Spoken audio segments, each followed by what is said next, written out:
December 1942, Boston snow fell thick outside the window of the small apartment on Beacon Hill. Thomas Tom Harrigan, 24 years old, sat at the worn kitchen table, staring at the draft notice in his hands.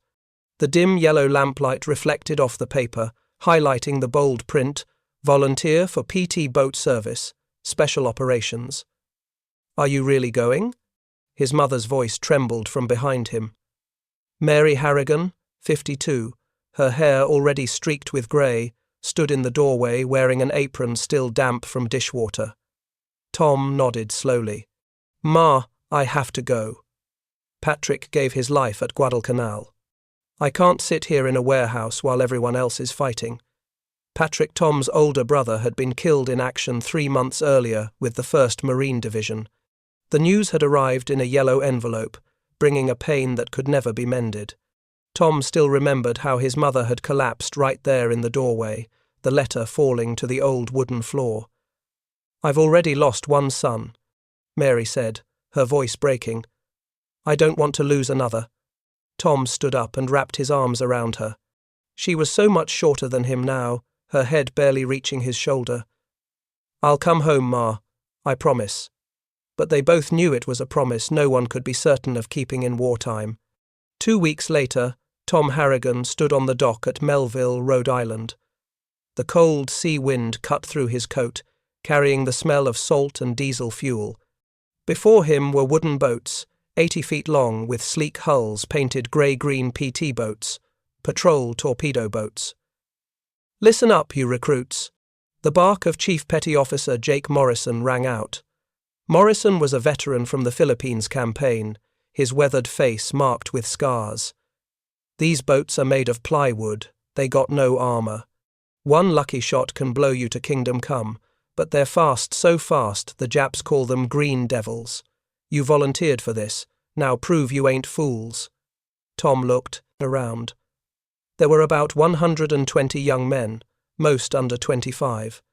They came from all over America, farmers from Iowa, mechanics from Detroit, college boys from California. They all shared one thing: they'd volunteered for a mission no one could guarantee they'd survive. Next to Tom stood a tall, lanky fellow with tousled blonde hair. "Johnny Walker." He extended his hand. "From Texas.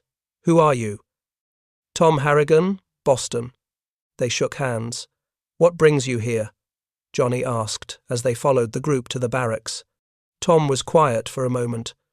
"My brother was killed at Guadalcanal." "You?" Johnny gazed out at the sea. "My dad's a mechanic. Taught me everything about engines. Figured I could be useful." That was the beginning of a friendship that would be tested by fire and tropical darkness. Melville was no place for the weak. The first weeks were pure hell. 4:30 a.m.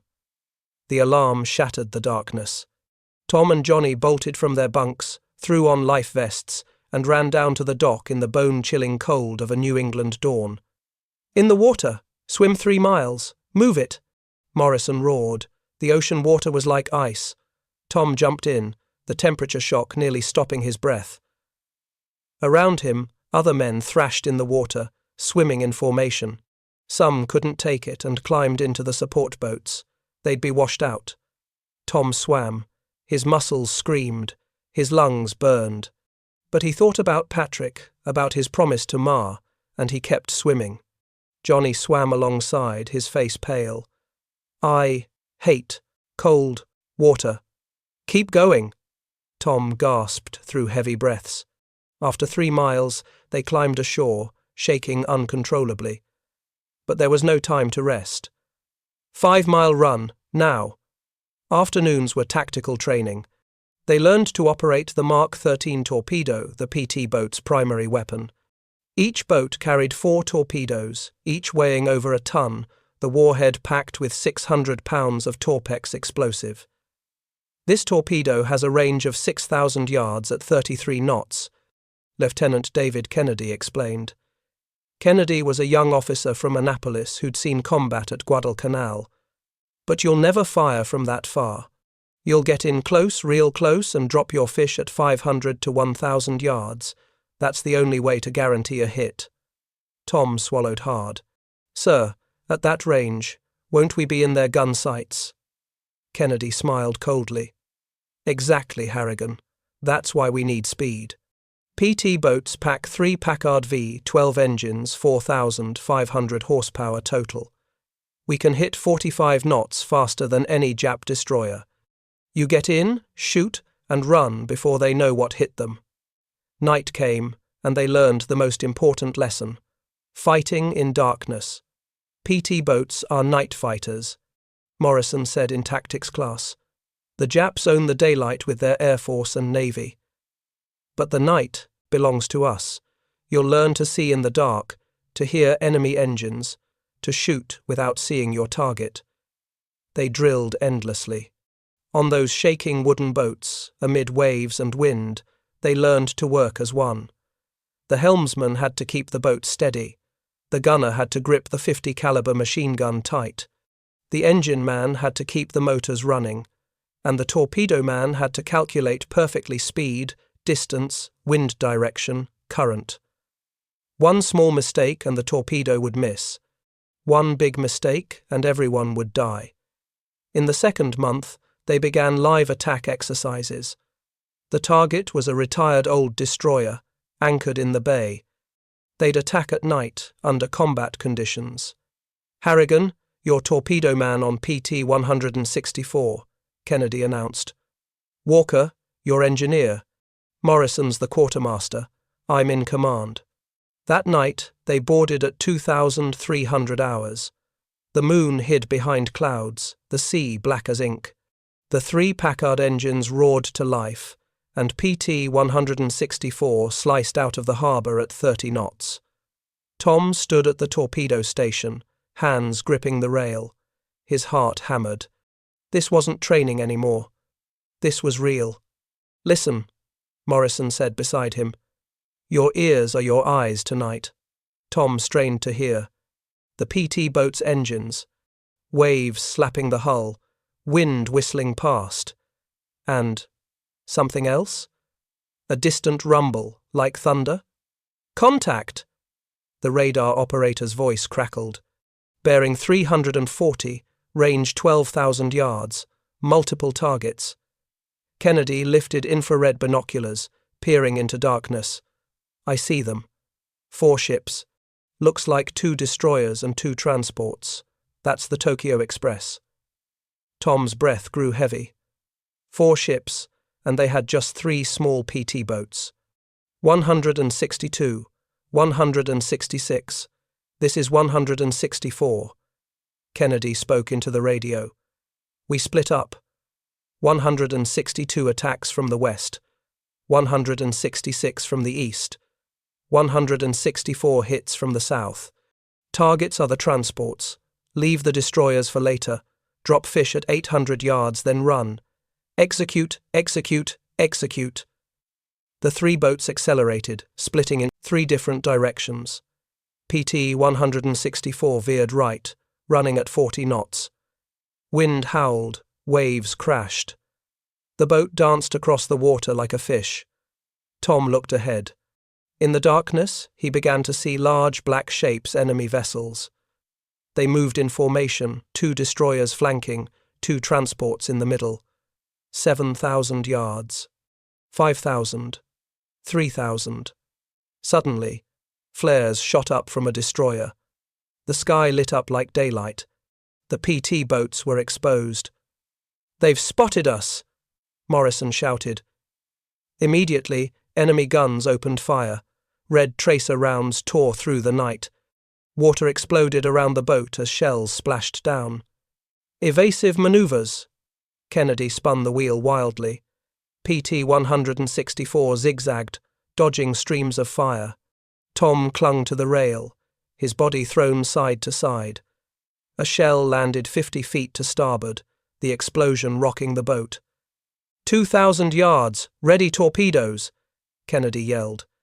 Tom's hands shook. He placed them on the firing lever. In the flare light, he could see the transport, a massive grey ship, tall as a building, 1,500 yards.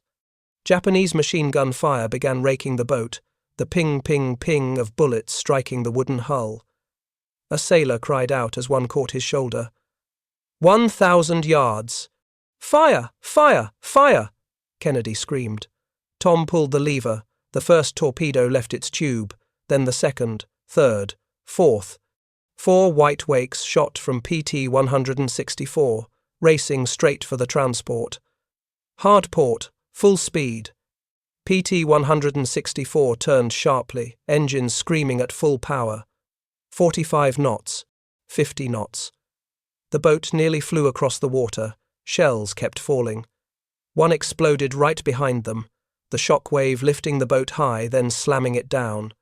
Tom was thrown forward, his head striking metal, the taste of blood in his mouth. Then boom!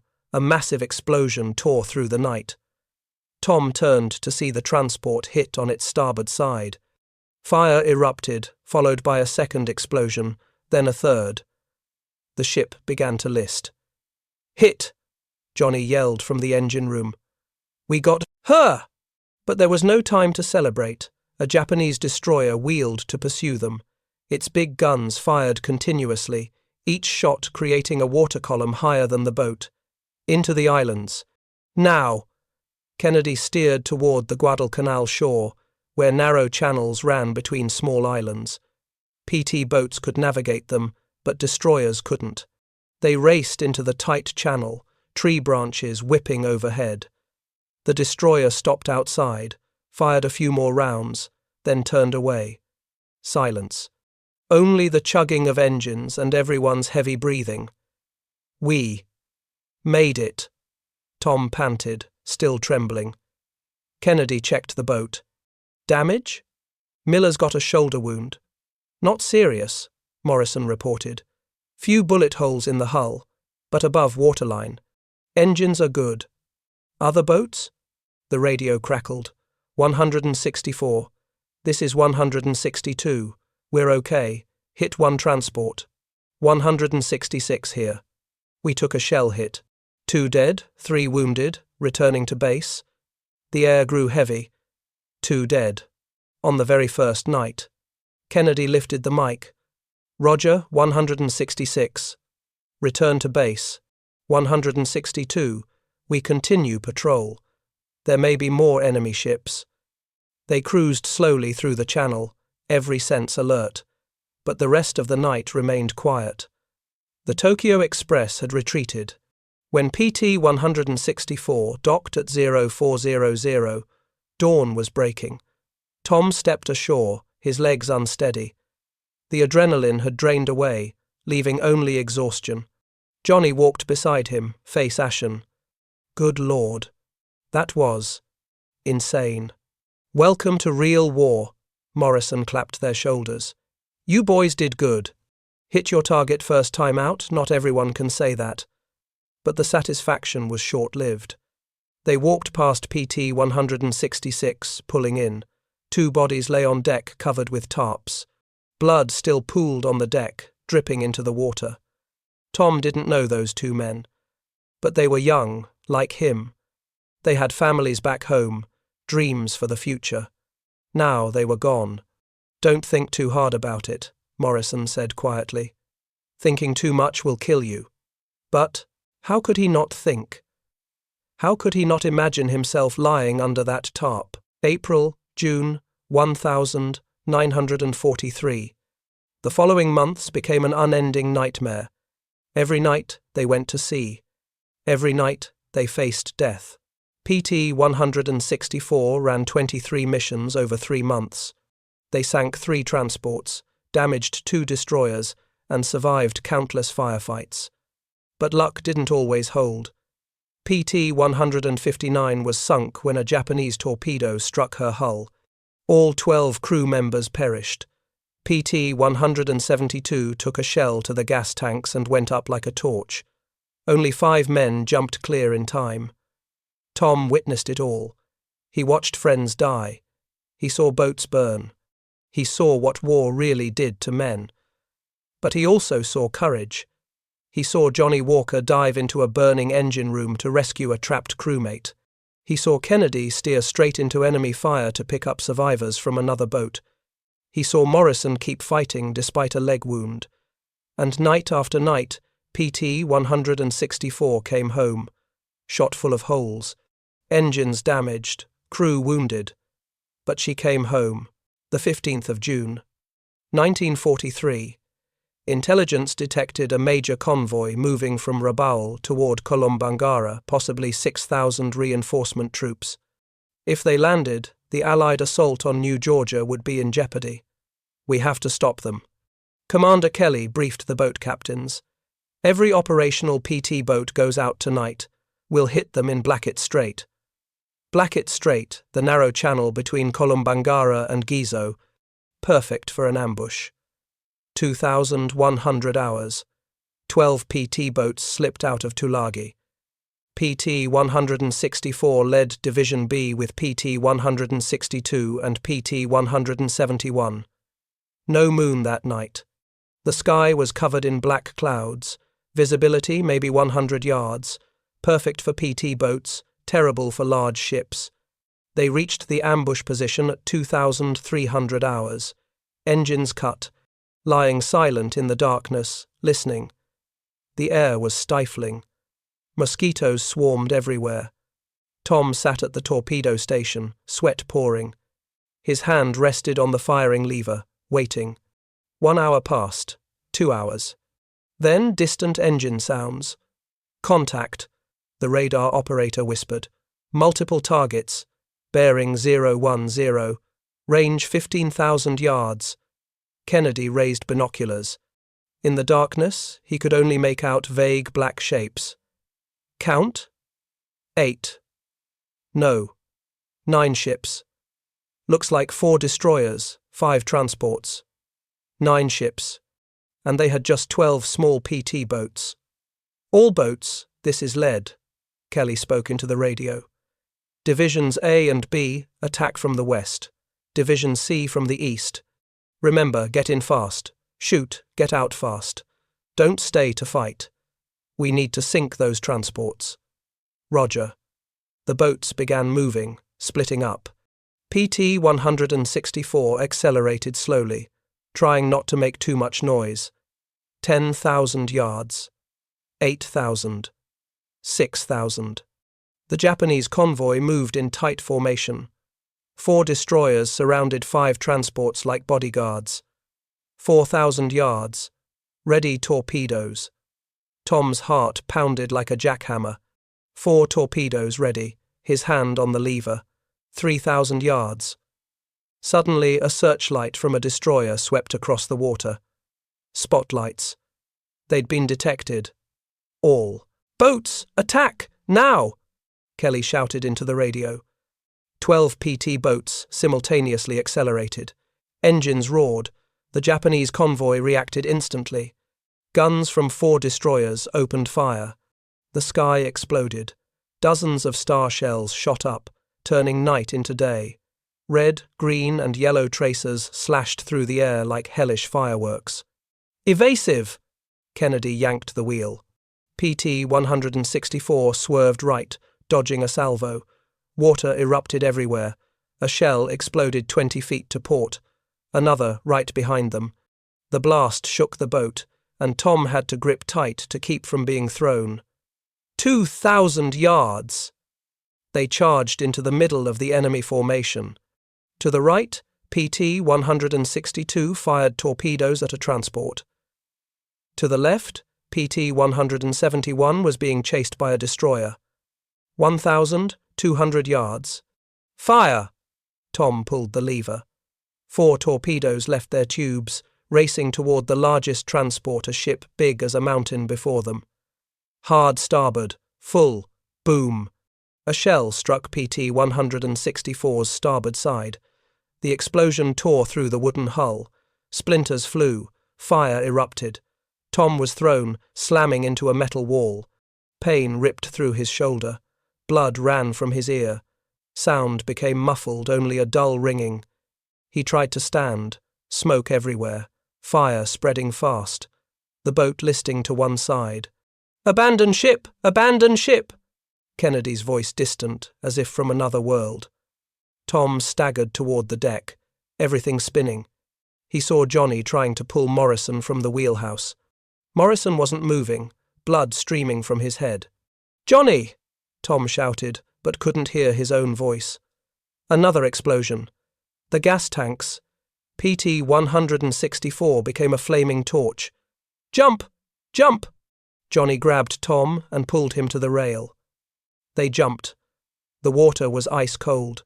Explosions overhead, heat like a furnace. Tom dove deep, trying to escape the burning fuel on the surface. When he surfaced, PT 164 was a ball of fire. Continuous explosions as ammunition cooked off. Others were swimming away, how many, he couldn't count. Around them, the battle raged on. PT boats darted about. Enemy ships fired constantly. At least 2 transports were burning torpedoes had found their marks. But they'd lost boats too. Tom saw PT 173 take a Japanese torpedo, sinking in less than a minute. PT 159 was ablaze, drifting. "Swim to the island." "Morrison, he was alive!" pointed toward the dark shore half a mile away. They swam, 9 survivors from PT 164. In the darkness, amid gunfire and explosions, they swam for their lives. It took 2 hours to reach shore. When Tom's feet touched bottom, he had almost nothing left. They crawled onto the sand beach, lying there panting in the dark. "Who made it?" Kennedy gasped. "Morrison, here. Walker, here. Harrigan." They called names. 9 men. They'd lost 3 Simmons, Rodriguez, and O'Brien. Dead in the explosion, or drowned before they could escape. Tom lay on the sand, staring at the black sky. In the distance, fires still burned on the water. Explosions still echoed. But the battle was moving away. "What did we accomplish?" Johnny asked softly. 2 transports sunk, Morrison said. "Maybe a 3rd damaged. That's 4,000 Japs who'll never reach Kolombangara." "At what cost?" Tom asked. 3 boats lost. How many men dead?" No one answered. They just lay there, in the darkness, on an uninhabited island, still facing the enemy. The island they'd washed up on was Gizo, small, uninhabited, covered in tropical jungle, and possibly occupied by Japanese. "We need to find water," Kennedy said as dawn broke, "and food, and a way to contact base." They moved deep into the jungle, staying away from the beach. The jungle was thick, hot as an oven. Mosquitoes attacked relentlessly. But they didn't dare stay on the beach. Japanese planes would spot them. Tom walked with Johnny and Morrison. His shoulder still ached from last night's wound. But there was no time for medical care. They had to survive. That afternoon, they found a small stream. The water was clear and cool. They drank their fill, then refilled their canteens. "No radio," Morrison reported. "All got soaked in salt water. We can't contact base." "Then we have to find a coast watcher," Kennedy said. Coast watchers, Australian scouts and Solomon Islanders hidden on various islands, observing and reporting Japanese movements. They had radios. They could call for rescue. "But where do we find them?" Johnny asked. "We have to try," Kennedy said simply. 2 days passed. They survived on coconuts, jungle fruit, and something Morrison caught with a makeshift spear. They didn't dare light fires. Smoke would reveal their position. They ate everything raw. The second night, they heard boats. Japanese engine sounds different from American engines.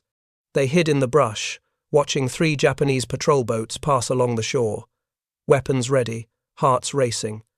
Fortunately, the boats didn't stop. On the morning of the 3rd day, Morrison spotted smoke from a hilltop to the north. "Could be a coast watcher. Or Japanese," Tom said. "Only one way to find out." Kennedy decided to take 3 men himself, Morrison and Tom. The others would stay behind. They climbed all morning. The jungle was impenetrable. No trails. They had to cut their way with knives. Sweat poured in streams, but they kept going. Near the summit, Tom smelled smoke, burning wood, and something else cooking food. They approached cautiously, weapons ready. Through the foliage they saw a small hut. In front of it, a dark-skinned man, a Solomon Islander, was grilling fish over a fire. Beside him stood a white man with a long beard, Australian.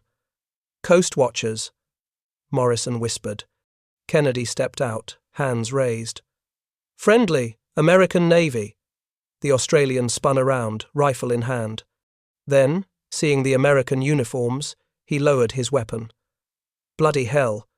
You blokes gave me a fright."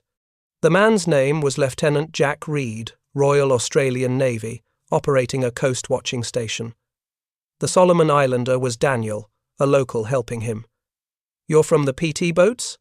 Reed asked as they sat in the hut. "We saw the battle.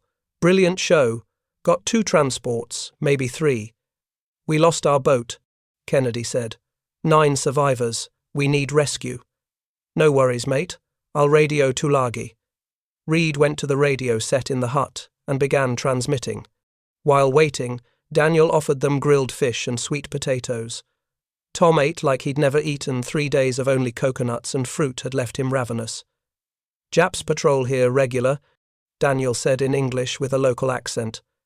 "Every 2-3 days. You lucky they not come yesterday." "Are there many here?" Tom asked. "On Gizo? Maybe 20-30 soldiers.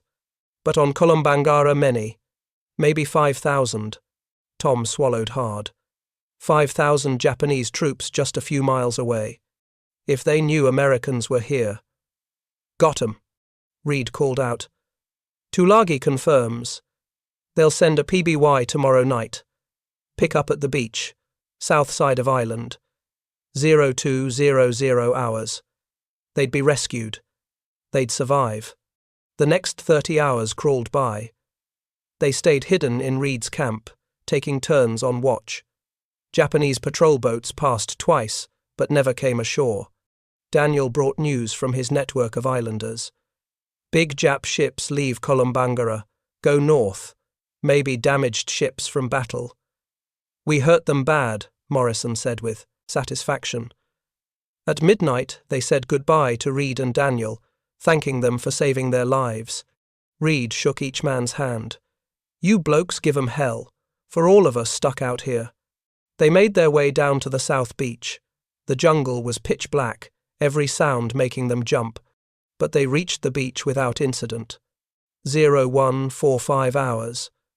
They crouched in the tree line, watching the sea. Somewhere out there, a PBY Catalina flying boat was coming for them. Still nothing but darkness and waves. Tom began to worry. What if the plane couldn't find them? What if... Then he heard it. The distant drone of aircraft engines, growing louder. Lights blinked offshore, a signal. Kennedy flashed a return signal with his flashlight. The PBY appeared like a ghost, touching down on the water with a spray of foam.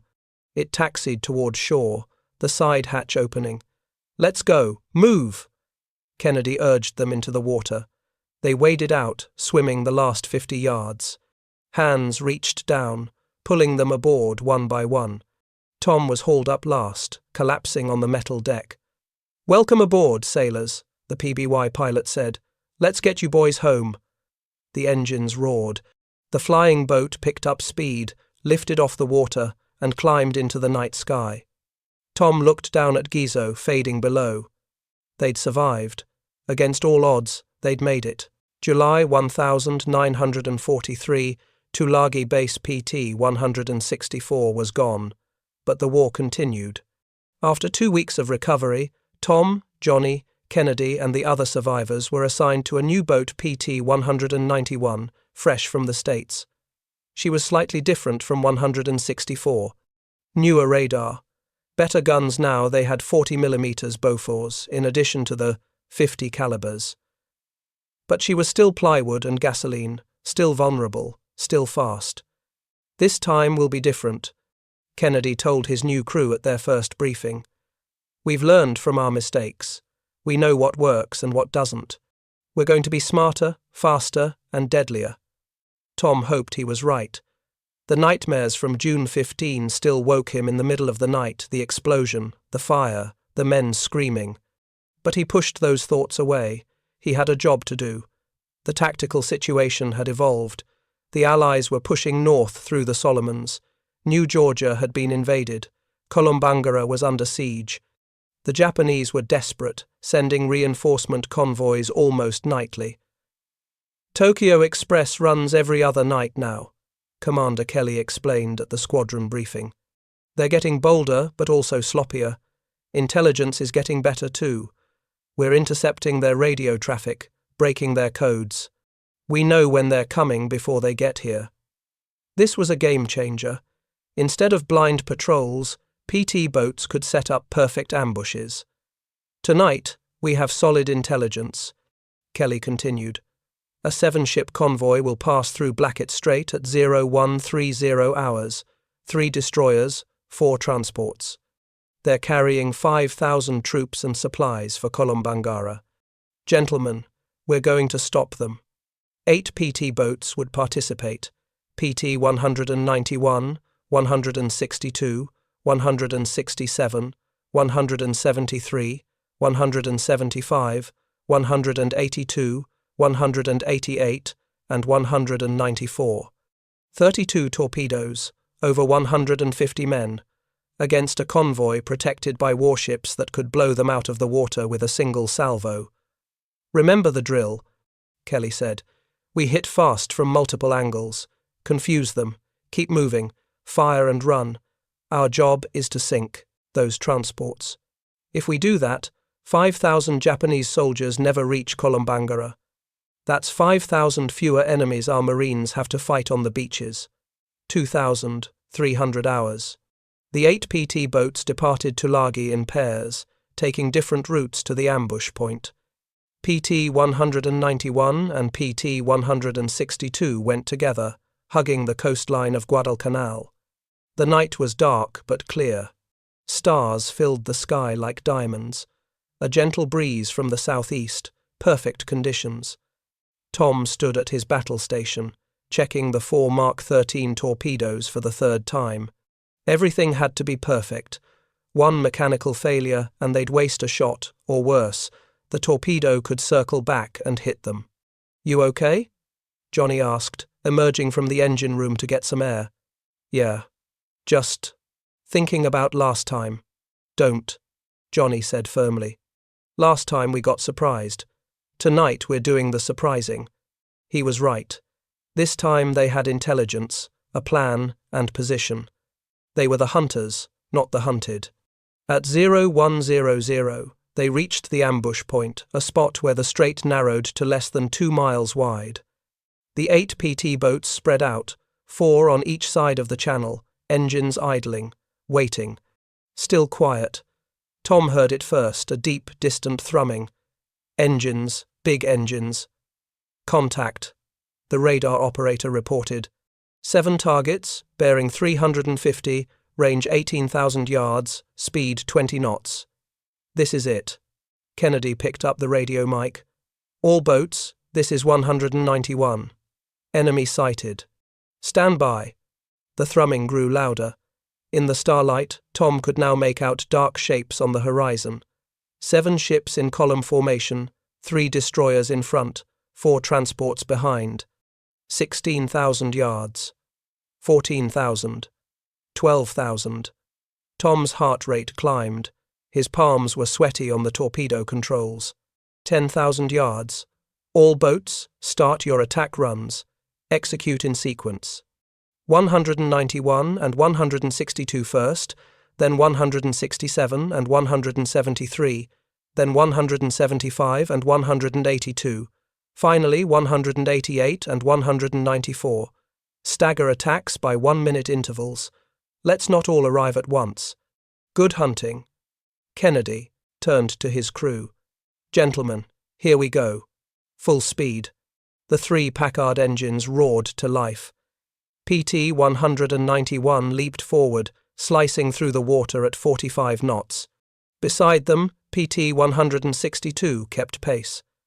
The Japanese convoy continued on course, unaware. Not for long. 6,000 yards. 5,000. Tom could see them clearly now. 3 destroyers, probably Fubuki class, each carrying 6 5-inch guns. 4 big transports, each packed with troops and supplies. 4,000 yards, 3,000. Then the Japanese spotted them. Searchlights blazed on. Alarm bells rang across the convoy. Gun turrets swung toward the attacking PT boats. 2,000 yards, evasive. Kennedy threw the boat into a hard turn just as the first salvo arrived. Water columns erupted around them, each 50 feet high. The destroyer's 5-inch guns had opened up. Kennedy zigzagged wildly. PT-191 danced across the water like a boxer dodging punches. Left, right, left. The helmsman's skill was all that kept them alive. 1,000. 500 yards. Ready torpedoes. Tom's finger hovered over the firing button. The transport, his target, loomed huge. He could see men running on its deck, see the Japanese flag flying at the stern. 1,200 yards. Machine gun fire now. Tracers zipped past, some striking the boat with metallic pings. A sailor cried out, hit in the arm. 1,000 yards. Fire. Tom pressed the button 4 times in quick succession.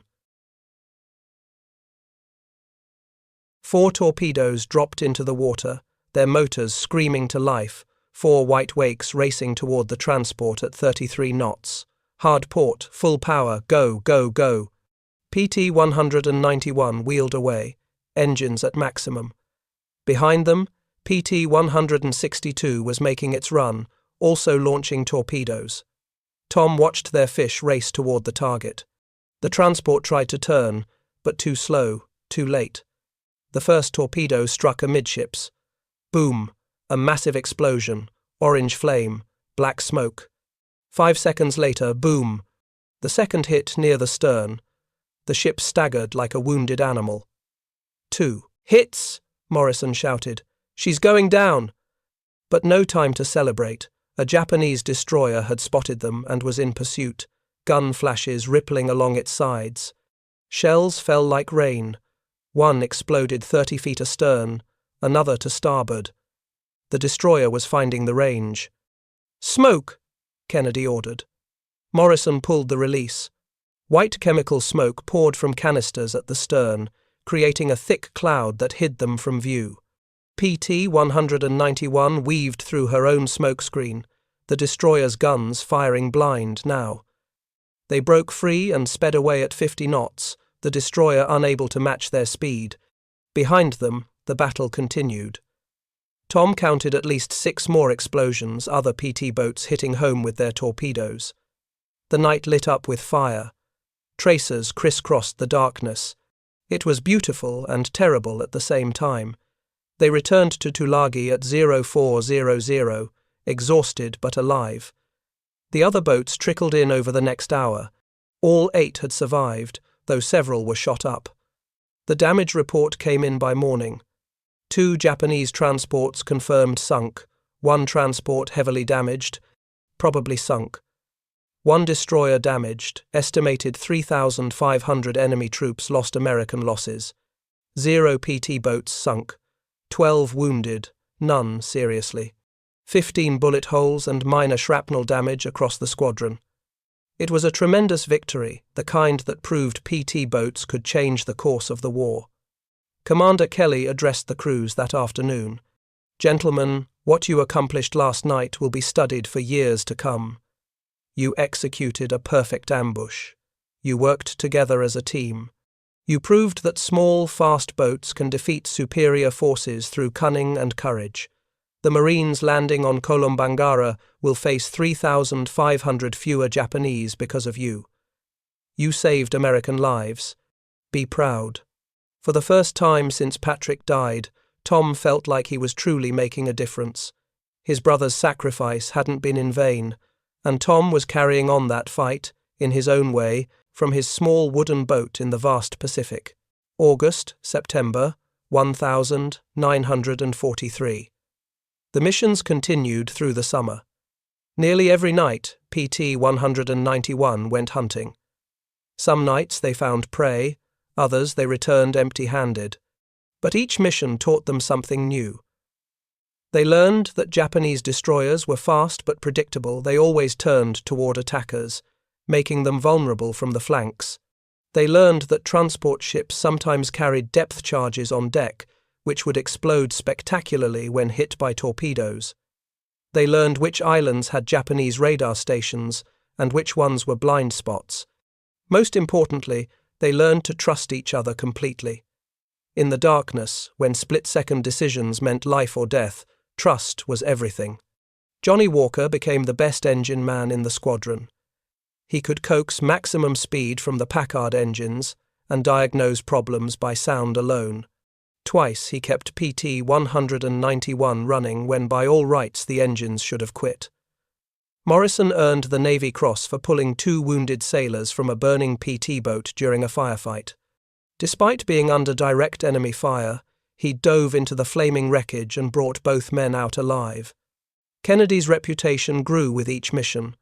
Other captains studied his tactics. He had an instinct for reading the enemy, for knowing when to attack and when to fade into the darkness. His kill count 5 confirmed ships sunk was among the highest in the squadron. And Tom? Tom became the best torpedo man in RON 5. His hit rate was over 70%, remarkable considering that most torpedomen averaged 40%. He had a gift for calculating angles, speed, and distance in his head, even in the chaos of combat. But the war took its toll. By September, Tom had lost 25 pounds. His hands shook from exhaustion. He slept fitfully when he slept at all, always jerking awake at phantom sounds. The tropical diseases, malaria, dengue fever, dysentery burned through the crews in waves, and the deaths continued. Not just from combat, but from accidents, illness, and the sheer stress of constant danger. PT 185 hit a reef at full speed and broke apart, killing 4. PT 194's gunner went mad one night and jumped overboard. PT 167's captain had a heart attack during a mission at age 27. Tom wrote home regularly, though he couldn't tell his mother much. "Dear Ma, I'm doing fine. Can't say where I am or what I'm doing, but the weather is warm and the food isn't bad. Johnny sends his regards. He's become like a brother to me out here. I think about home every day. I think about walking through the common on a cool fall day, the leaves turning colours. I think about the smell of your Sunday pot roast. I think about sitting in our kitchen, drinking coffee and reading the Sunday paper. Someday soon I'll do all those things again. Until then, know that I'm safe and doing my part. Your loving son, Tom." He never mentioned the fear, the death, the nightmares. What good would it do? She worried enough already. One mission in late August changed everything for Tom. PT 191 was sent to evacuate a coast watcher from Vella La Vella. The island was about to be invaded by American forces, and the coast watcher needed extraction before the shooting started. They reached the pickup point at midnight. Kennedy flashed the recognition signal with his light. A canoe emerged from the darkness, paddled by 2 Solomon Islanders. In the canoe was Lieutenant Reed, the same Australian who'd saved them after PT 164 sank. "Well, I'll be damned." Reed grinned as he climbed aboard. "It's you blokes again." They shook hands warmly. Reed looked thinner, more weathered, but his spirits were high. "Been on Vella La Vella for 2 months," he explained as they headed back to Tulagi. "Watching Jap ship movements, calling in airstrikes. Had some close calls. Japs nearly found my camp 3 times. How do you do it?" Tom asked. "Living behind enemy lines for months, knowing you could be captured any moment?" Reed shrugged. "Someone has to. The intelligence we provide saves lives. We spot convoys before they reach you. We guide downed pilots to safety.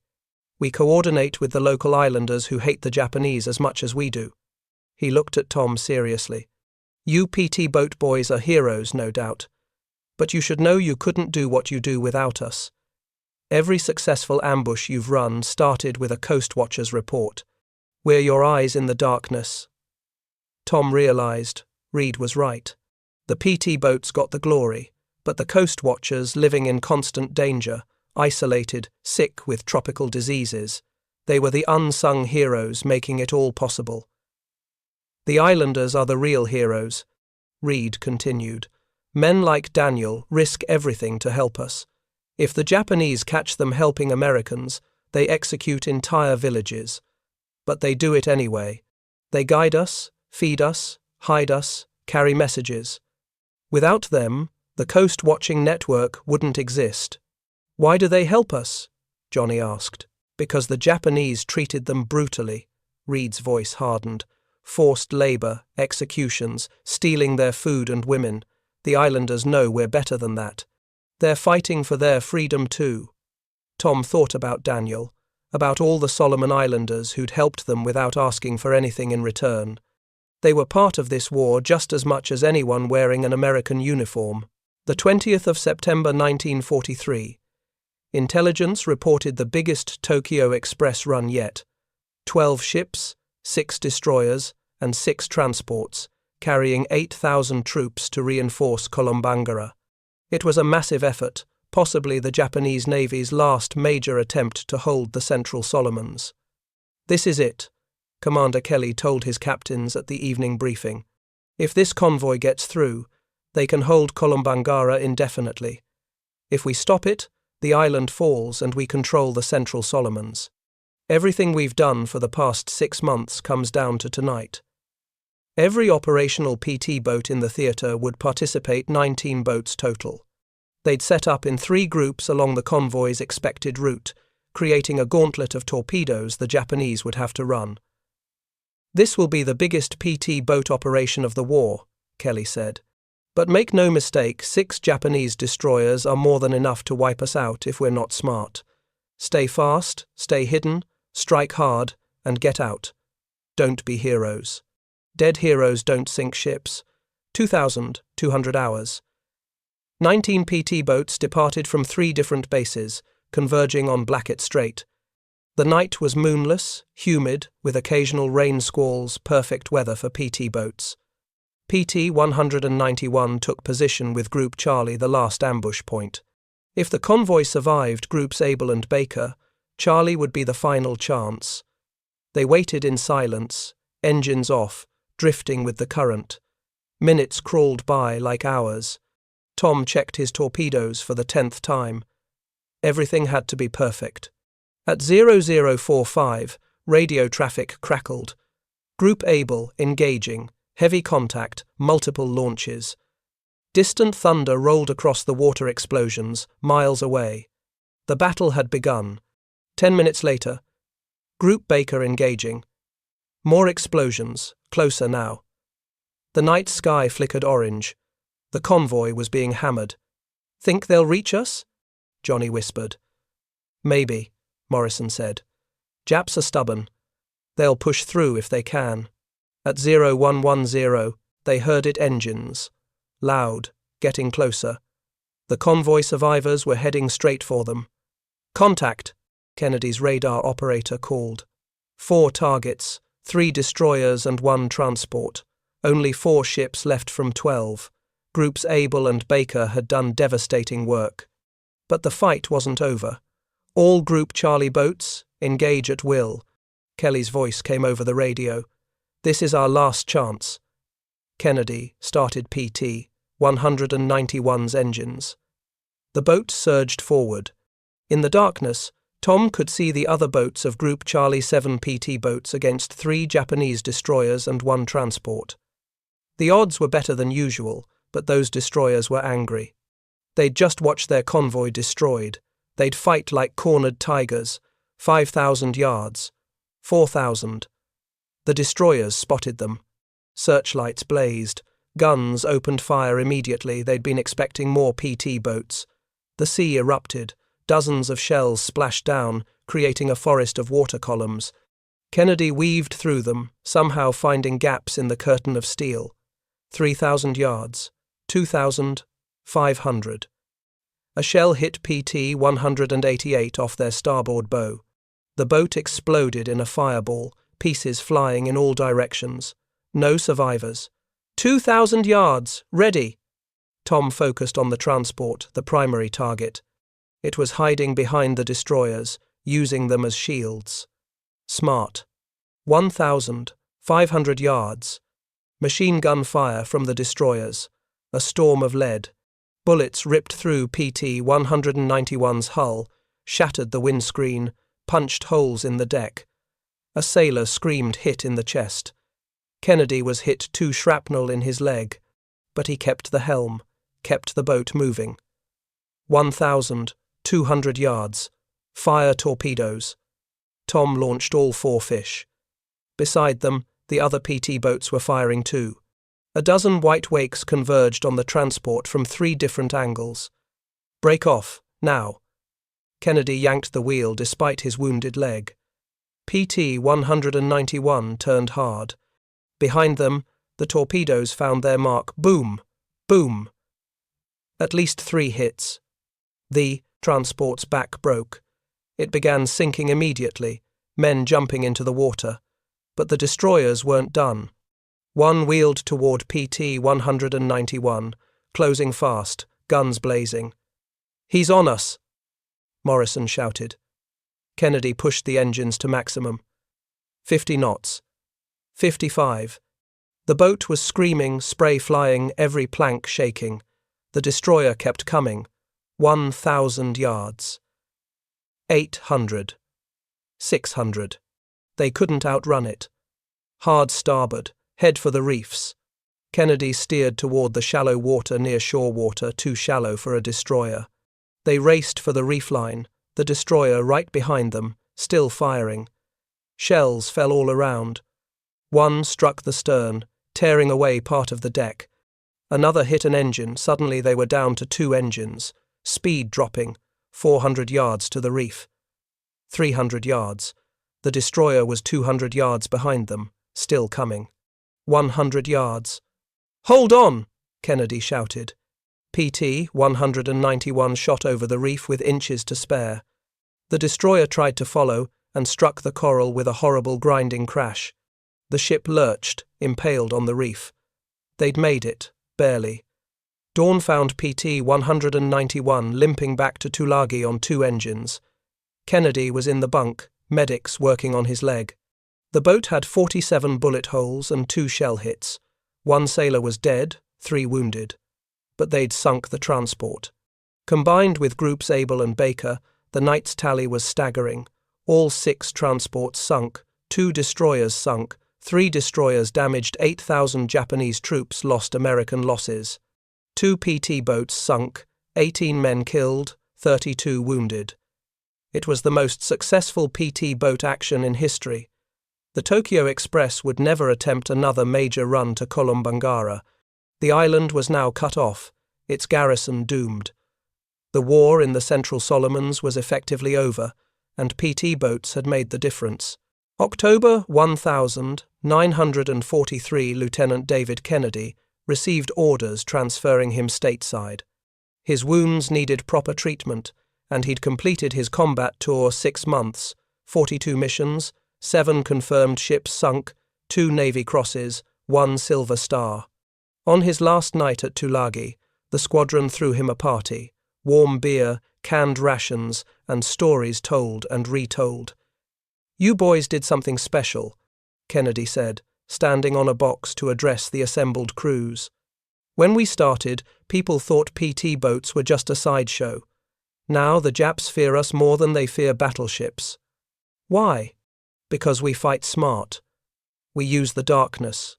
We know these waters better than they do. We're not just sailors, we're hunters." He looked around at the young, tired faces. "Some of you won't make it home.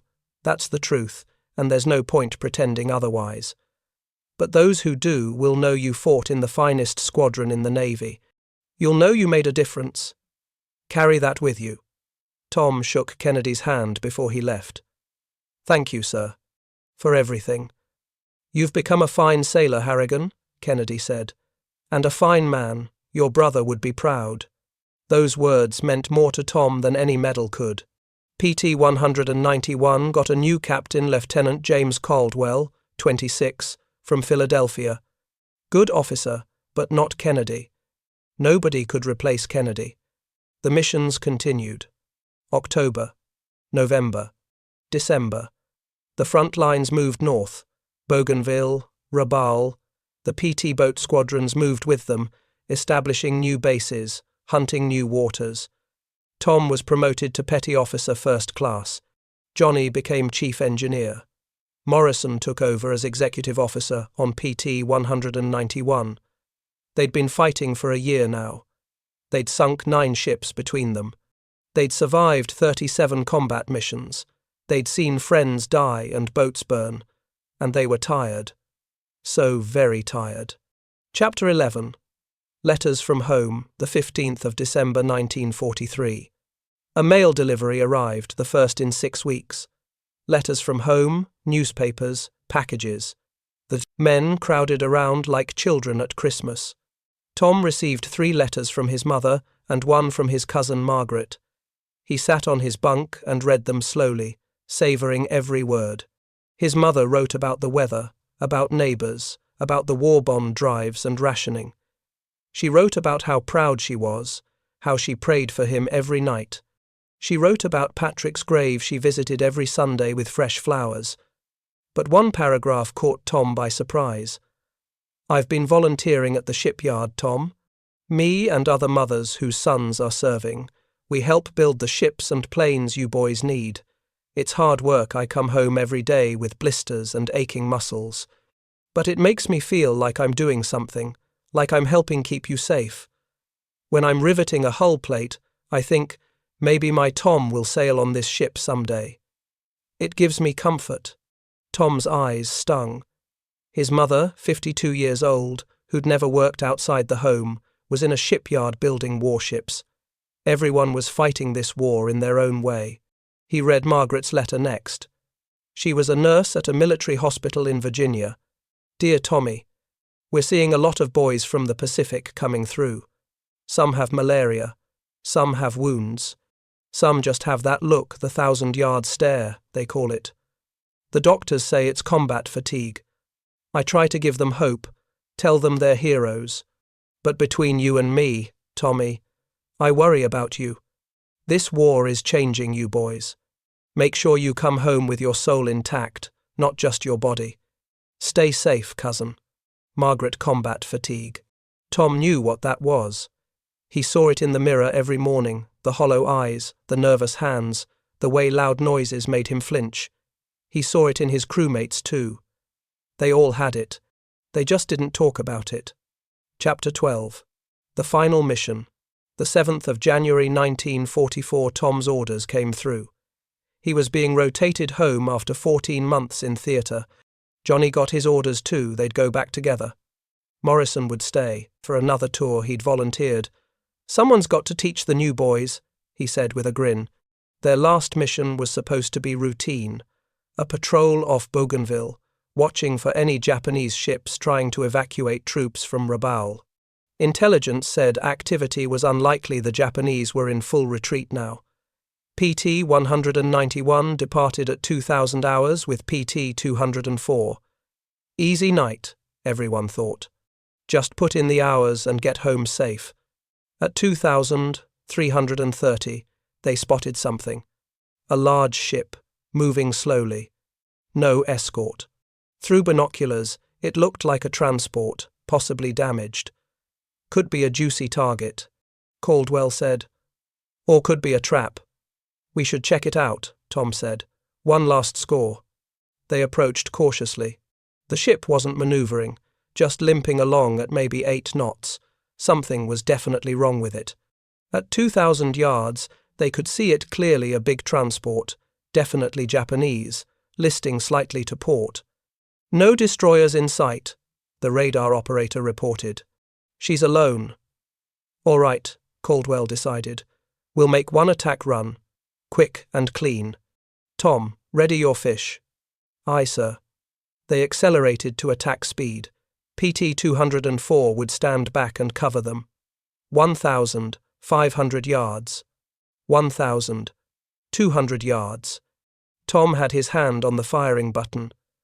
Something felt wrong, but he couldn't put his finger on it. 1,000 yards. "Fire!" Caldwell ordered. Tom launched 4 torpedoes. 4 white wakes raced toward the transport. Then the trap sprang. The transport's sides dropped down false panels. Behind them, guns. Dozens of guns.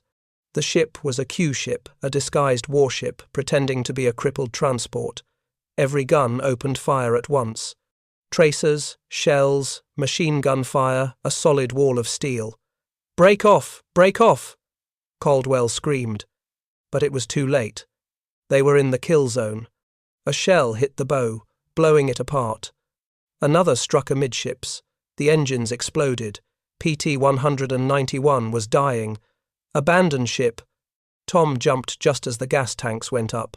The explosion threw him through the price. Air like a rag doll. He hit the water hard, blacking out. When he woke, he was floating, kept above water by his life vest. Around him, debris burned, bodies floated.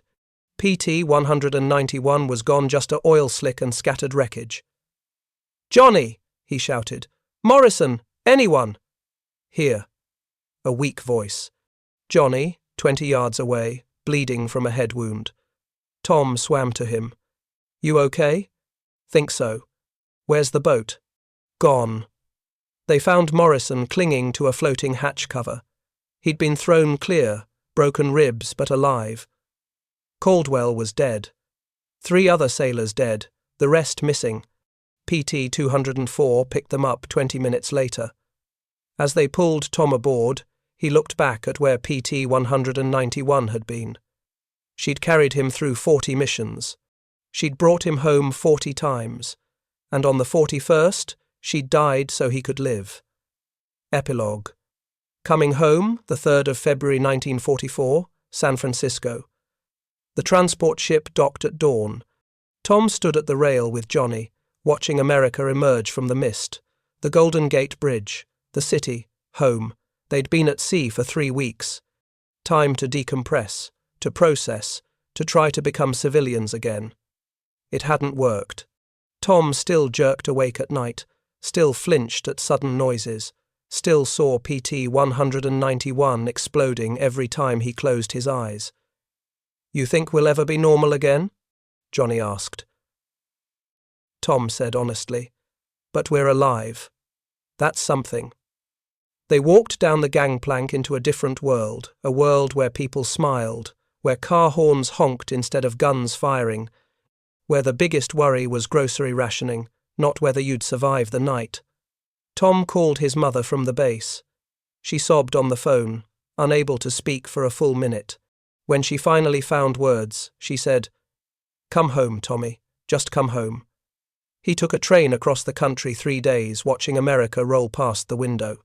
Farms and mountains, plains and rivers, all of it peaceful, all of it safe, all of it protected by men on small wooden boats, thousands of miles away.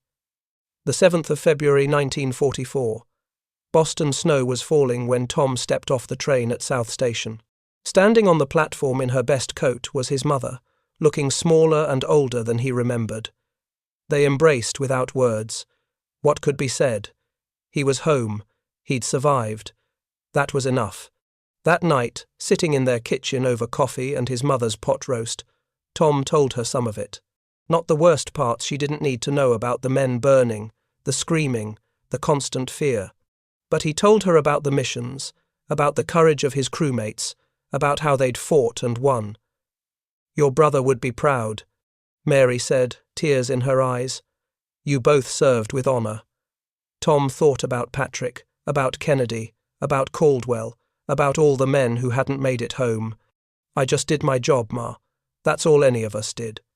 Postscript. The legacy. The PT boats of Squadron 5 sank 42 confirmed ships during their campaign in the Solomon Islands. 23 transports, 14 destroyers, 3 cruisers, and 2 submarines. They prevented an estimated 35,000 Japanese troops from reaching their destinations. They paid a heavy price. 22 pints, boats lost, 187 men killed, over 300 wounded. Thomas Harrigan received the Silver Star for his actions during the 20th of September 1943 battle. He never wore it. After the war, He worked as a machinist, married, had 3 children, and rarely spoke about his service. Johnny Walker became an engineer for General Motors, designing engines. He and Tom remained friends for life. Jake Morrison stayed in the Navy, eventually retiring as a commander. He died in 1982, still proud of his PT boat service. Lieutenant David Kennedy returned to civilian life and became a successful businessman. He kept in touch with his former crew, organizing reunions every 5 years. The PT boats faded from public memory after the war, overshadowed by carriers and battleships. But those who served knew the truth. In the darkest hours of the Pacific War, when America's back was against the wall, small wooden boats crewed by brave young men had held the line. They were the shadow boats, fighting in darkness, striking from nowhere, vanishing into the night. They changed naval warfare forever and proved that courage and cunning could overcome any odds. Their legacy lives on in every small craft sailor who goes in harm's way, in every warrior who uses speed and stealth instead of armor and guns, in every American who understands that victory doesn't always belong to the biggest and strongest, sometimes it belongs to the boldest. In memory of all who served in PT boats during World War II, they have no grave but the cruel sea. No flowers lay at their head. A rusting hulk is their tombstone. A fast on the ocean bed. Author's note. This story, while fictionalized, is based on the real experiences of PT boat crews in the Solomon Islands campaign of 1942 to 1944. The tactics, battles, and sacrifices depicted here reflect the actual history of these remarkable vessels and the extraordinary men who served aboard them. PT boats did revolutionize naval warfare. They proved that small, fast attack craft could challenge and defeat much larger warships through surprise, speed, and coordinated attacks. The lessons learned in the Solomons influenced naval doctrine for decades. The coast watchers mentioned in this story were real heroes, Australian and Allied personnel, along with Solomon Islander scouts, who provided invaluable intelligence at great personal risk. Many were captured and executed by the Japanese. Their contribution to the Pacific victory cannot be overstated. To the veterans of PT boat squadrons, to the coast watchers, and to the Solomon Islanders who fought alongside them, thank you. Your courage lit the way to victory.